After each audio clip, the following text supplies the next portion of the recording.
Welcome to The Culture. We rest at the pulse of the community, providing all things news, media, fashion, events, and everything that we talk about in between. Documenting our Black powerful history and amplifying our Black voices, one interview at a time. We are The Culture.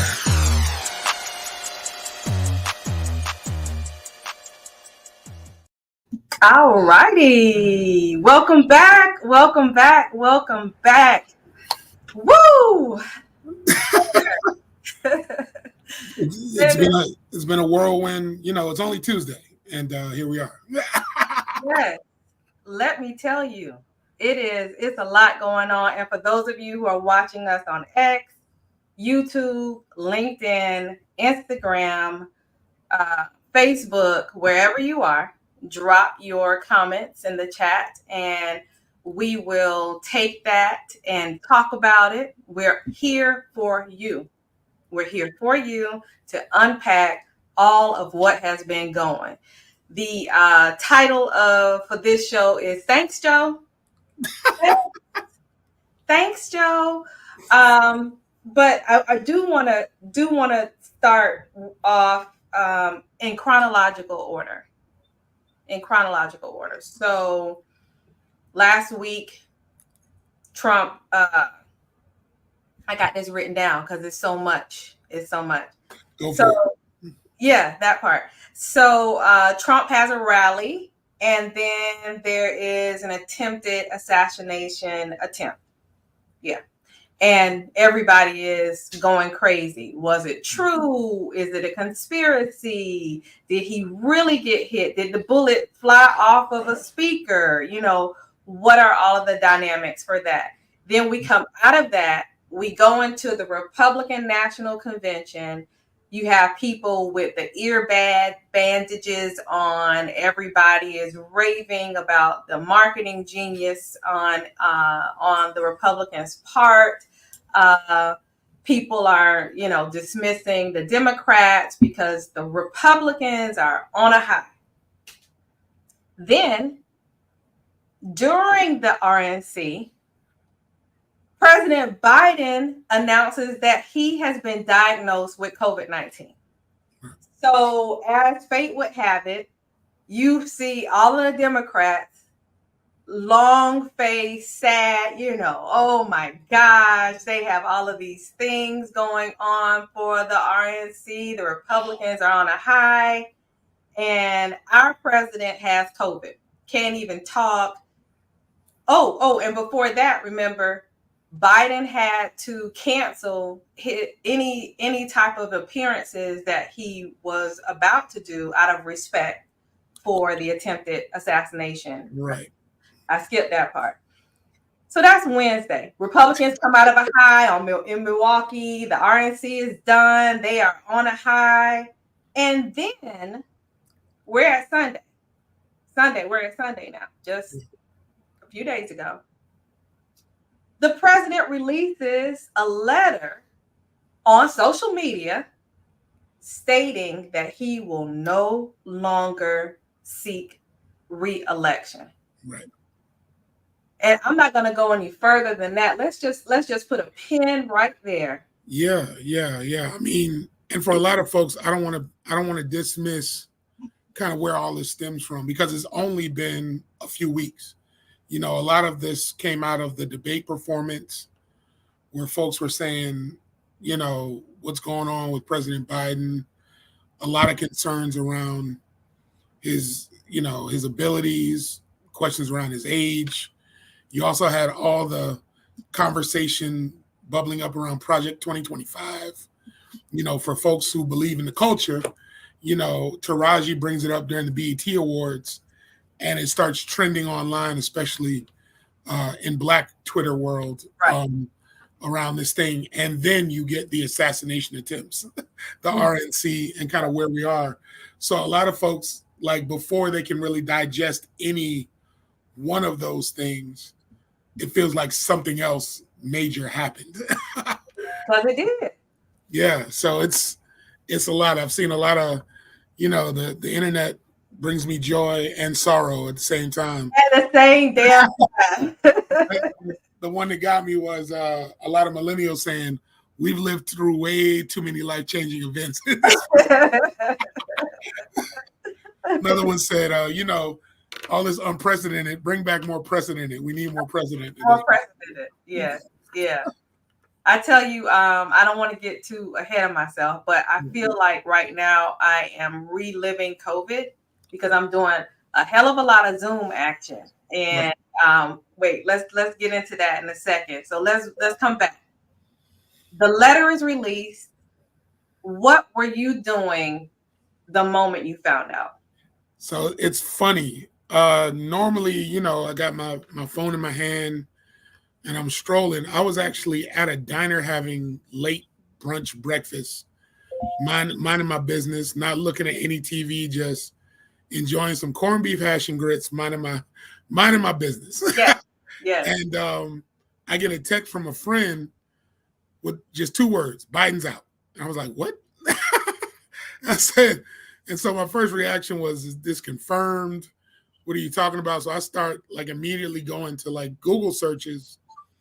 And then I ended up seeing the letter probably about 3-4 minutes later, with him saying that I'm no longer seeking re-election, plan to finish my term as president. And I want to make sure folks understand that, because I think there was still a lot of confusion around that, is that he is going to finish his term as president of the United States. He's not resigning from office, but he is not seeking re-election as the Democratic nominee for president. 2 completely different things. Yeah. Yeah. So all of it was a shock, but we live in such a kind of fast-paced world. I want to say maybe a minute later, everyone was like, well, who's the endorser for president? Or what are we going to do? Because people thought the sky was falling. And maybe felt like 25, 30 minutes later, he released a statement again on social media that he was giving his full endorsement to his vice president, Kamala Harris, and so that's when, let me say this unequivocally.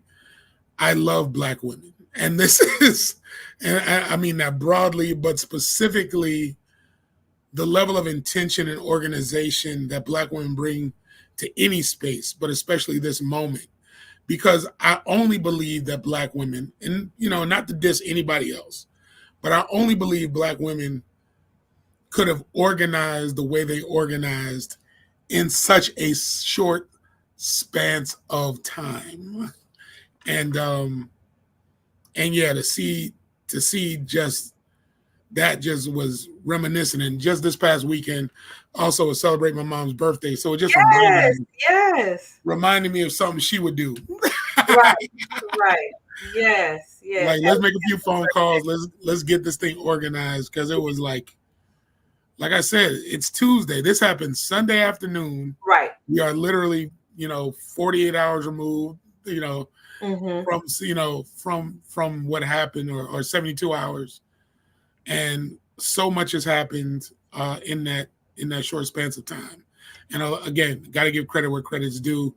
As an organized Black woman yourself, Jessica, shout out to being part of the most dynamic, cruel people that I know, and that is Black women when they get their mind set on something. Yes. Thank you, Senator. I want to reminisce as well on where I was. Yeah. I was visiting with my mom and was talking to my dad about, I don't even remember what we were talking about. Honestly, I cannot even remember what the conversation was. But again, like you, I get a text. Biden's out. Same exact 2 words. And I go, Daddy, is it true? Biden's out. And he's like, and my daddy is like, what are you talking? What? Huh? And I go, I'll call you back. I get on the phone. I turn around, I flick the TV to CBS, and now CBS has live coverage on for the next couple of hours. And I find out that is true. I start going to read the letter for myself just to see what does this mean. And the conspiracy part of it for me at that moment was they won. They didn't want Joe because they felt like he wasn't going to finish his term, and the VP would then become the president, and they don't want this Black woman in the president's seat. They don't want her running the House, running the United States, running the White House. They don't want her there. And for those of you who are streaming with us and you're watching us on YouTube, you're watching us on LinkedIn, Twitter or X, Facebook, Instagram, if you have a question, drop it down, or you have a comment, drop it down, and we can bring it up live on the show while we're talking. So I'm thinking to myself, they don't want Kamala ultimately in the White House. So Joe's out, now Kamala's out, y'all won. You know, this was a bit much for me. I'm really upset. And then the next second, like you said, now he releases a statement endorsing her as the Democratic nominee. And now my conspiracy theory wheel start rolling again. And I'm going, wait a minute. The Democratic Party is playing chess. You let the RNC finish. You let the assassination attempt finish. You kind of took us down a roller coaster ride. Right. And I believe, just me, I still kind of believe they didn't want her in. I still believe that was true. And I also believe that the president said, watch this. I'm going to release this. And when I put this out, I know you're playing. I know you don't want her in there. But when I release this and the world gets wind of what I think should happen, let's see what happens. Let's see if all of the things that you have been working on behind the scenes can come to play and manifest. So I definitely hold truth to that, but I also got to, again, give credit where credit's due to Black women, because one of the things we left out in the chronology was in the midst of folks talking about, you know, President Biden stepping aside. Oh, yeah. You had influencers, you had Black women, you know, shout out to the Tamika Mallorys of the world. Right. And the Angela Rye's of the world and the Amanda Seals of the world, who are out here saying, so let me get this straight. What's the plan if he steps aside? And of course, everybody's shooting out names, and this governor, that person, this should be it. And it was, again, Black women who were like, I dare you to step over that Black woman if you're going to do it. Like, if you're going to do it, but I dare you to like jump frog, if you will, you know what I'm saying? Like, and see what happens. And to that end, it's recognizing the power and influence of Black women, especially on the Democratic Party. They are the most consistent, solid voting bloc in the Democratic Party. And the basic threat was, if you skip over this Black woman, don't come looking for us in November, because we won't be there. Right. And at that moment, people were like, whoa, okay, got it. And then even after that, people still being like, you too busy playing games. And so the organization, again, of folks saying, all right, just to let you know we serious. Within a few hours of the announcement, you know what I'm saying? Within a few hours of the announcement, the idea that 67,000 Black women could get on the internet and be like, we're putting money where our mouth is too. Let's be clear. We're about to raise this quick little $2 million.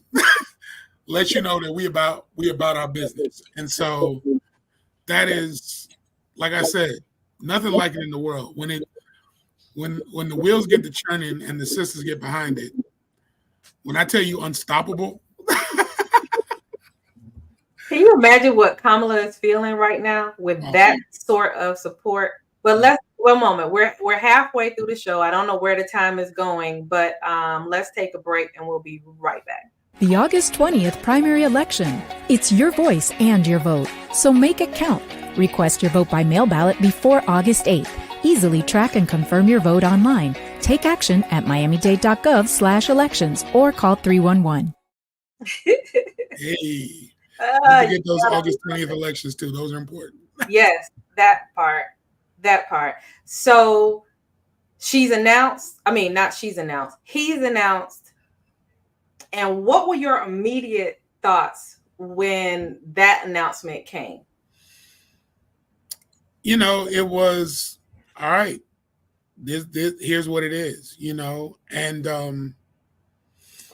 that was it. It's it was both like excitement over the historical moment that this represents. First time in the history of our country that a Black woman will be vying, will ultimately be getting the Democratic nomination. Of course, shout out to Shirley Chisholm for really leading the way in '72 and daring to actually think about running for president. But the idea that this could be a real thing, but then immediately it's like, here come the knives, here come the pitchforks, because, people love the labor of Black women, but they don't like letting Black women lead. And this is something, as a Black man, as a Black son to a dynamic Black mother, I understand the importance and acknowledgement of Black women leading. You have a dynamic mother,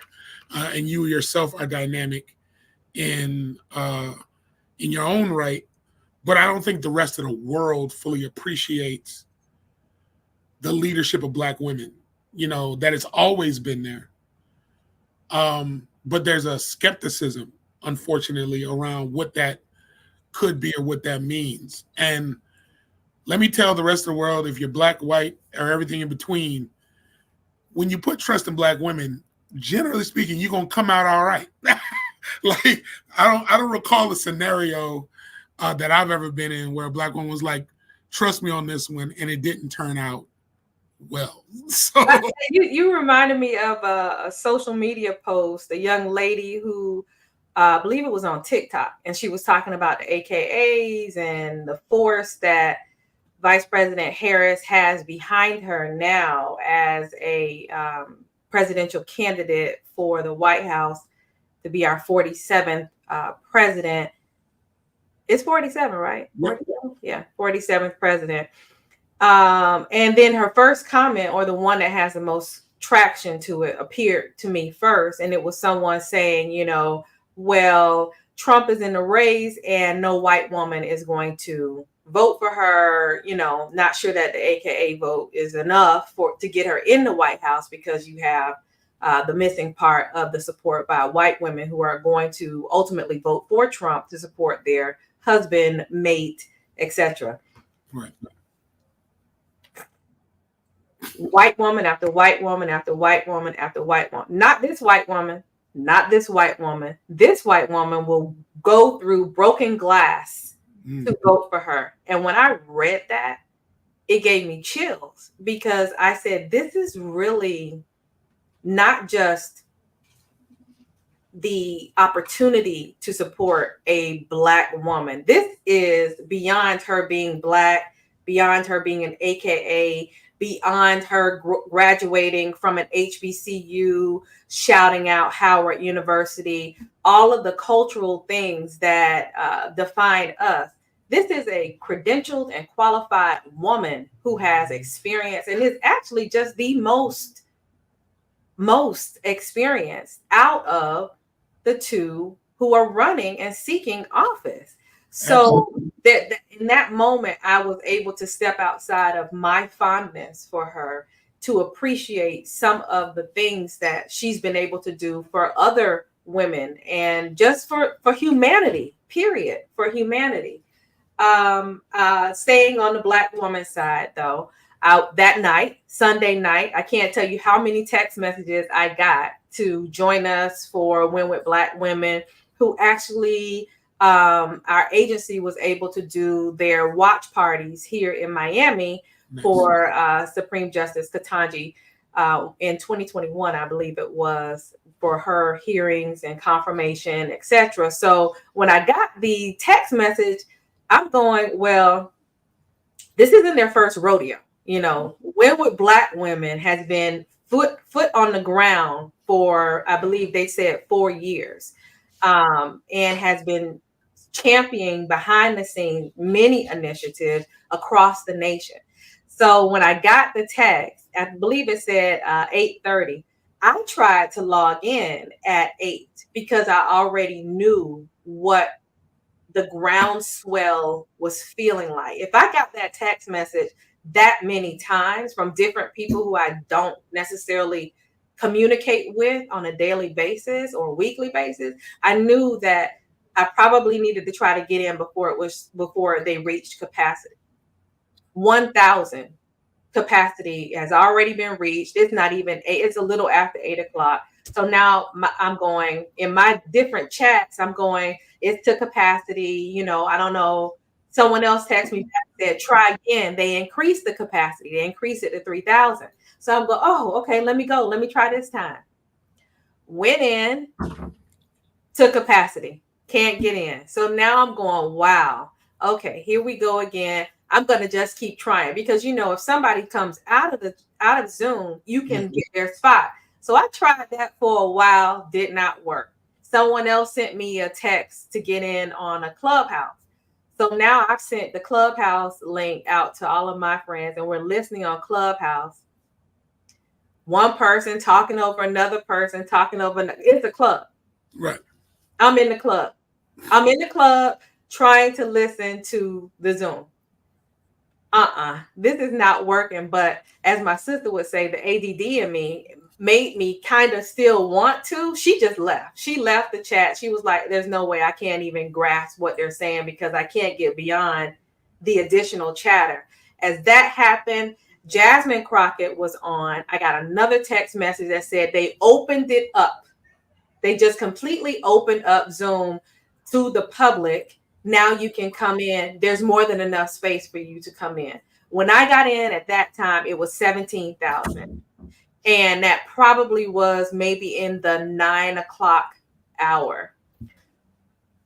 It went from Jasmine, Maxine Waters, Jennifer Lewis, Anna Navarro, all of these women. And Anna Navarro plain said, listen, I need you all to understand that your Latina sisters are here and we are in the fight with you. What happens to you happens to us, and we need to fight and stand together to do what we need done. They ended up giving us all of these details, facts on what she has done during her administration, and just so that we are armed with the tools to be able to debunk any negative press or social media comments. You just need to know the facts when you're dealing with something this large, because the attacks are going to come. And if you're not armed with the truth, then you don't have the things to say to push back. Later on the call, around 10:30, Star Jones comes in. She actually was the treasurer, and she resigned prior to that. But then she came back and she dropped the link for us to give. And history spoke volumes in the amount of support, financial support that Harris was able to receive. By 101, I believe it was, we had raised over $1 million. So that was from 10:30 p.m. to 1 o'clock. And the call was stopped at 101. But what I really want to end my portion of this, giving a recap of Win with Black Women, is that I went on the Zoom with the intent to help Kamala Harris. That was what I wanted. I wanted to see how could I fit in helping her. What did that mean? What did that mean in my sphere of influence? How could I help? But when I tell you, I left there and I didn't know that I needed that. I needed it. I needed the community of other Black women who were serious about where we needed to be seen, to be heard, to be a part of the process. And it's not about the limelight, but it is about the goal of getting her into office. So as much as I wanted to say I showed up because I thought I was needed, I needed that. I need it. I left full. I left on purpose. I left feeling invincible. I woke up the next morning with my normal bags under my eyes, but I left with another pep in my step, just invigorated over what happened. Now I know that last night you did the Win with Black Men. Yeah. So give me a recap of what happened on your end. So Win with Black Men organized themselves to happen literally 24 hours after the Black women did their thing. Of course, in the spirit of competition, they wanted to raise equal or more money than the sisters. And I was on from about 9 to maybe about 10:30 on the call. Similar challenges getting on early on. They opted for StreamYard, funny enough, but we're having a hard time letting more people in to view StreamYard.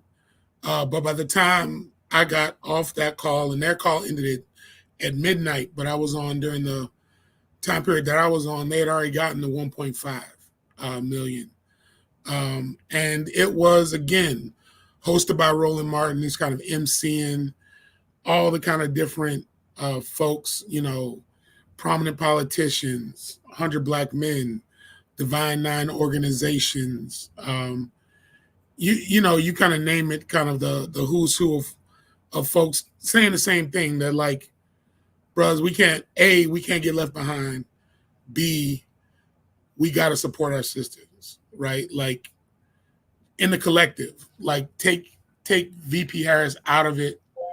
It is time for us as Black men to step up, show up, right, and not just, give lip service to the need to support our sisters in what we know is a serious fight, and that's what I, for the folks that are watching this, it's not about the individual.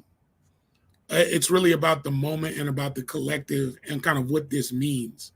I mentioned about Project 2025 earlier on, but when you really kind of like dig into those 900 pages, it is antithetical to the experience of Black people. It is literally 900 pages of turning everything back that we have fought for as a people, fighting tooth and nail. And I want you to think about this. If we want to argue that Black people, for all the ills of slavery, for all the ills of Jim Crow, to get to where we are right now, and that people are actively trying to put together policies that will take all that away from you. And then you actually have people who look like you and I, who are advocating for those people, let you know that we really got work to do.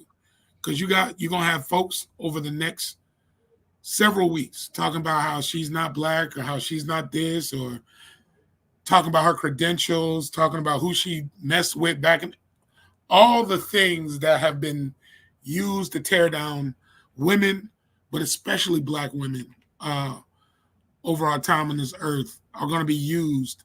And it's going to be espoused by, unfortunately, Black men, other Black women who don't know any better, who are going to be out here trying to tear down. So I'm so glad that you mentioned the fact that, A, you felt full coming out of your experience. I think, the brothers who were on the call last night felt equally full, but it was almost like a charge in the spirit of the Million Man March. Like, go back to your homes, get in alignment, think about your daughters, your mothers, your sisters, how they're impacted by this moment, how all these changes are going to impact their lives and by default, your life.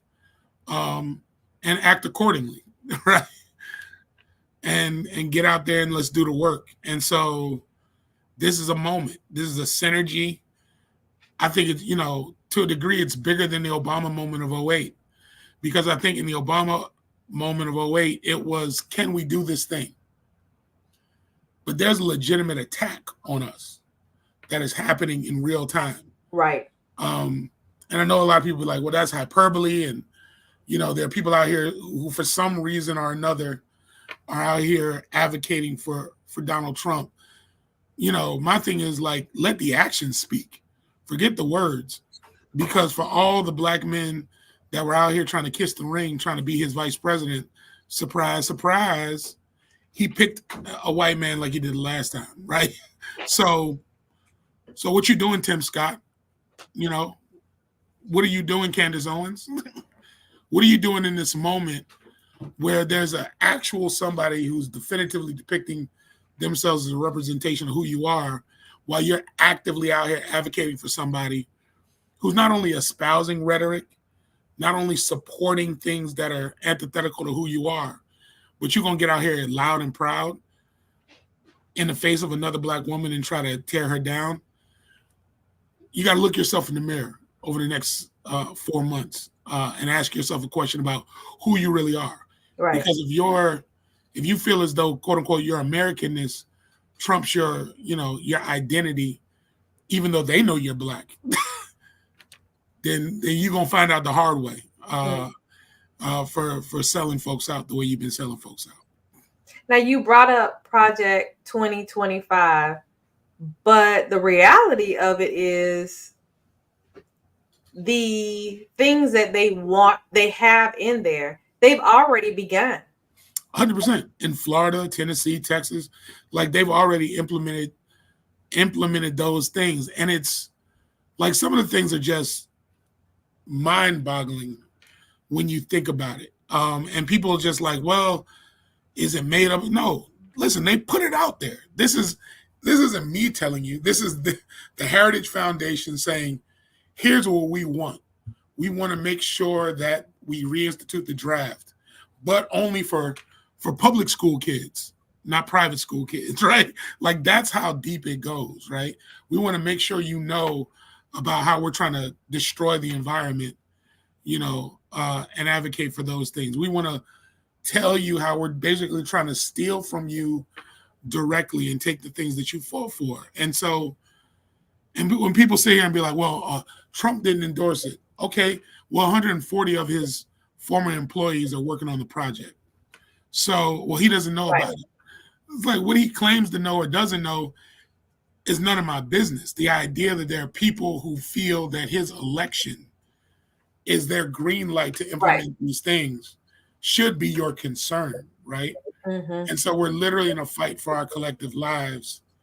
And, I'm not going to sit here and say this election is more important than previous elections. What I'm saying for Black people, people of color, people of good conscience, is that we always have to keep our hand on the wheel.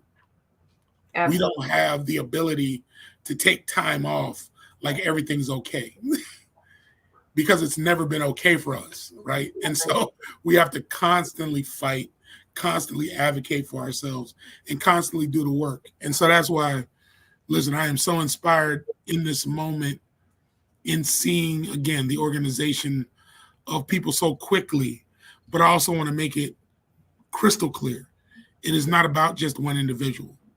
It's about collectively doing this thing, because the alternative, listen, if you think it's uncomfortable now, if you think inflation's bad now, if you think the housing market is bad now, trust and believe when folks who actively want to do you harm are in positions to do you harm,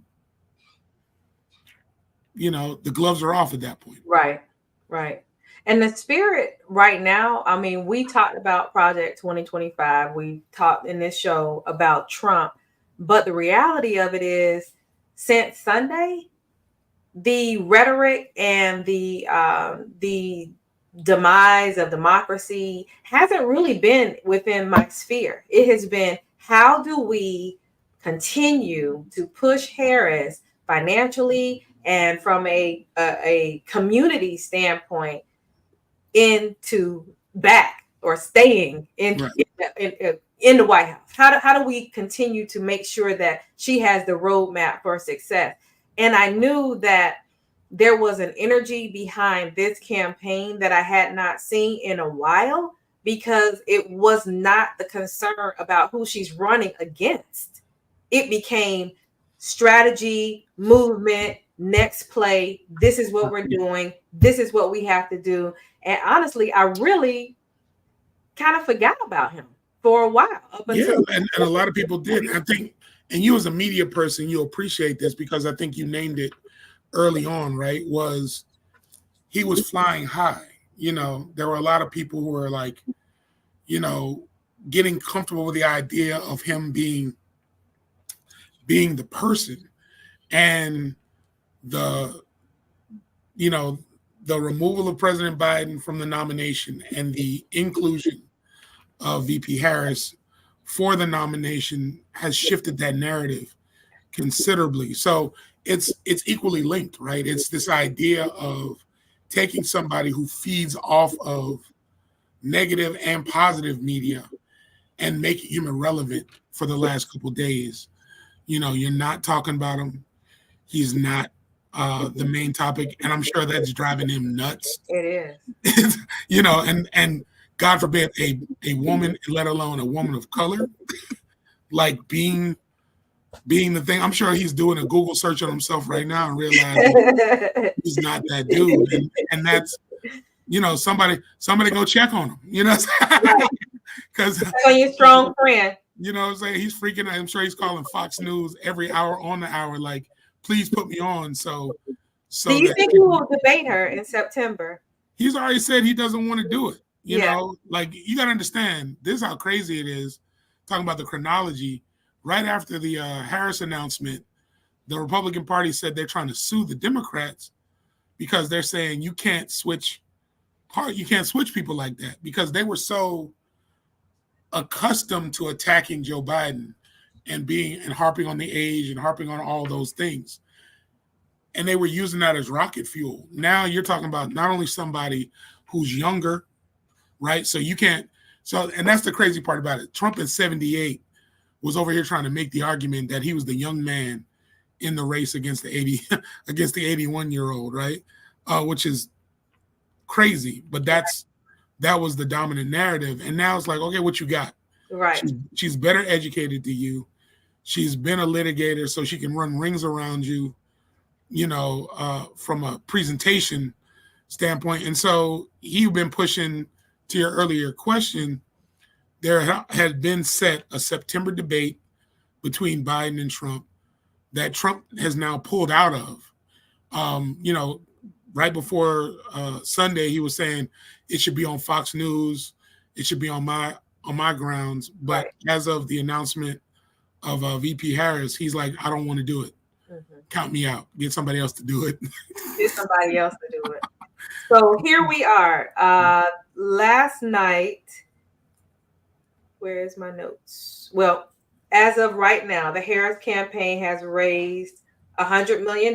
It's a tidal wave of support in donations, which that war chest is just remarkable. And it incites fear, because with every dollar, that means it is almost equivalent to a vote of support. Right. And last night, she ultimately secured the number of delegates to actually be the nominee. However, what date is the nomination going to be? So the Democratic National Convention is August 19th through the 22nd. She's likely to give her acceptance speech on the final night or the night before. So I anticipate that on the 21st or 22nd.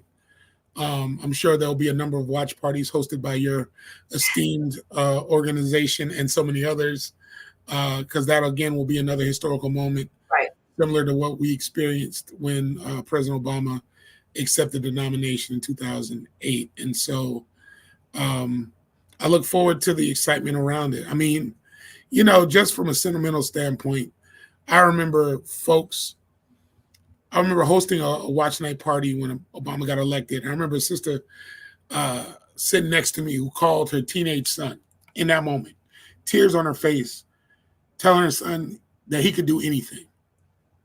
Right? Up until that moment, she wasn't able to do that. And so the idea that this represents extraordinary possibilities for our sisters in the same vein is remarkable. So that's important, if nothing else. And I look.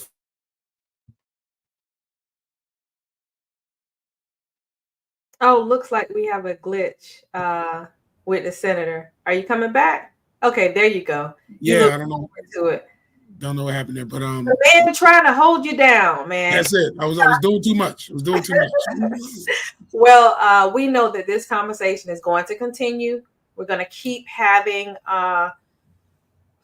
just the awareness conversations moving forward. Your show will be launching once again, Politics for the Culture, where you'll have candidates locally, because our local elections are equally, if not more important than the national election. So stay tuned. It may just be off the fly. You'll catch us. But when you get that alert, actually go ahead and follow us, follow the culture on all of the platforms, get the alert as to to be not notified. And when we do go live, you never know who we might have on or what we may be discussing. Before we leave, I want to thank Michelle, Michael, and Gasoline, our biggest supporter. We thank you for joining us. Thank you to Roy for working behind the scenes and ensuring that all is well. We'll catch you same back channel, same place, same time, but not really. We'll see you when we see you. Thank you. Thank you for joining us, Dwight. We appreciate you. Thank you. Thanks again. Okay. All right. See you soon. The Culture is produced and owned by Hip Rockstar Media and is distributed by the Culture Media Group. It cannot be reproduced or broadcast without written consent. All rights reserved. 2023.